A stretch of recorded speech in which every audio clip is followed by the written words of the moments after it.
জয় জগন্নাথ বন্ধুরা, তোমাদের সকলকে স্বাগত জানাচ্ছি রথযাত্রার স্পেশাল এই ছোট্ট ভিডিওটাতে। চারিদিকে দেখো শুধু প্রভুর নাম উচ্চারিত হচ্ছে আর সকলে আনন্দ আনন্দ আর আনন্দ করছে। তো এই যে তোমরা স্পেশাল ভিডিওটা দেখছো, এটা হচ্ছে কলকাতা ইস্কনের রথযাত্রার অনুষ্ঠান। জয় জগন্নাথ। তো প্রভু একদম রথে বিরাজমান হয়ে গেছে, আর সেই দেখে ভক্তরা একেবারে আনন্দে উল্লসিত হয়ে নাচ শুরু করেছে। দেখো, ভক্তের মাঝে আজ প্রভু নেমে এসছে। তো রথে চড়ে ভক্তদেরকে আজকে দর্শন দেবে, আর এই খুশিতে ভক্তরা নাচ গান যে যেমন করে পারছে তেমন করে আনন্দ উপভোগ করছে। কোনো নারী পুরুষ ভক্তের মধ্যে কোনো ভেদাভেদ নেই। কোনো দিকে নারীরা নাচছে, কোনো দিকে পুরুষ ভক্তরা নাচছে। তো ইস্কনের কলকাতার এই রথের একটা মাহাত্ম্যই আলাদা রয়েছে। প্রত্যেকটা জায়গা থেকে প্রতিটা ভক্ত সেখানে সকাল সকাল চলে আসে, এসে প্রভুর সেবায় একদম নিয়োজিত হয়ে পড়ে। কারণ প্রথম এরকম একদম চাক্ষুষ সামনে থেকে প্রভুকে দেখতে পাচ্ছে, প্রভুকে ছুঁতে পাচ্ছে, প্রভুর জন্যে একবারে জীবন উজাড় করে দিতে পারছে। দেখো সবাই কত সুন্দর আনন্দ উপভোগ করছে, সেটা বিদেশি হোক বা আমাদের দেশীয় ভক্ত হোক, সবাই এই সময় একেবারে চলে আসে। তো রথগুলো সব রেডি রয়েছে বেরাবে বলে, আর ভক্তরা তো আনন্দ উপভোগ করছে প্রভুকে নিয়ে কতক্ষণে বেরাবে। প্রভু তাদের সাথে তালে তাল মিলিয়ে নাচতে নাচতে রথে করে তিনিও একটু ঘুরতে বেরাবেন।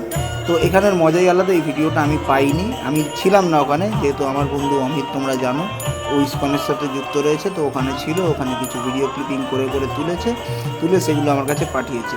আর জানো, এই রথের সূচনা প্রত্যেকবার মুখ্যমন্ত্রী হাতের মাধ্যমেই হয়।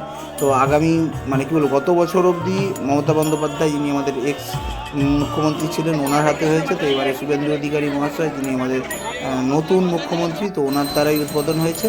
আর দেখো এই এরিয়াটা কি সুন্দর করে সাজানো হয়, চারিদিকে বেলুনে বেলুন, পুরো রাস্তাটা বেলুনে বেলুন একেবারে ভর্তি করে দেয়।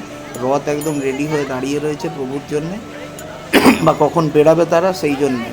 তো দেখতেই পাচ্ছ ভক্ত একেবারে ভর্তি হয়ে গেছে, ভর্তি। তো এই রথটা পার্ক স্ট্রিটে রাখা থাকে।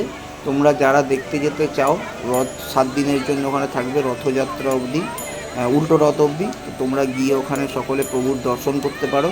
সারা দিন ওখানে খোলা থাকে, তোমরা গিয়ে দর্শন করবে। ওখানে প্রভুর মহাপ্রসাদও বিতরণ হয়। তোমাদের যাদের মহাভোগ তোমরা খেতে ভালোবাসো, তো তোমরা সেখানে গিয়ে মহাভোগ নিশ্চয়ই নিতে পারো। তো তোমাদেরকে বলছি ওখানে যাও, খুব সুন্দরভাবে ওখানে সাজানো হয়।